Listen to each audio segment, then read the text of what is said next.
Naglana ng 40 milyong piso ang Manila International Airport Authority para pambili ng mga makabagong kagamitan na pang-iwas sa tinatawag na bird strike sa mga eroplano.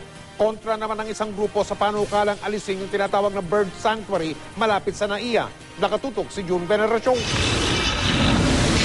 Kabilang ang starting gun sa ginagamit ng NAIA na pambugaw daw sa mga ibon sa tuwing may lilipad at may maglalanding na eroplano.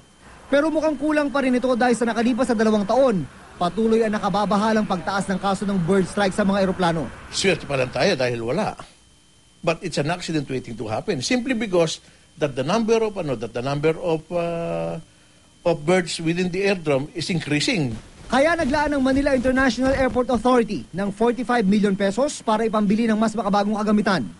Ang bibilhin ay isang uri ng gamit na lilikha ng ingay na kayang umabot ng lawak na 2.5 kilometers radius. Ito ang bubugaw sa mga ibon na pumupunta sa NAIA. Malapit na raw buksan ang bidding para rito. Malaking tulong daw ito, sabi ng samahan ng mga international airline na nag-ooperate sa bansa. If you talk about bird strike, it relates to a safety issue or concern.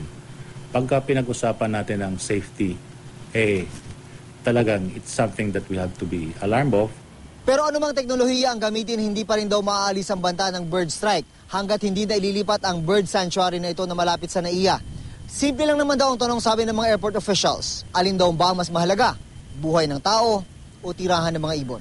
Sagot naman ng Wild Bird Club of the Philippines, hindi na kailangang pagdebatihan kung alin na mas importante, tao ba o ibon. Pero wag daw sana magpadalos-dalos dahil kapag inalis ang bird sanctuary, baka lalong lumala ang problema ng ibon sa NAIA.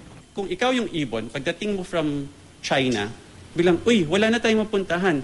Ano yung next place na pwede tayong mag-rest? Ayan, airport o green na green yan. Rest tayo doon. Ang dapat daw gawin, alisin ang naiipong tubig sa may runway at putulin ng mga damo dahil ang mga ito nakaka-attract sa mga ibon.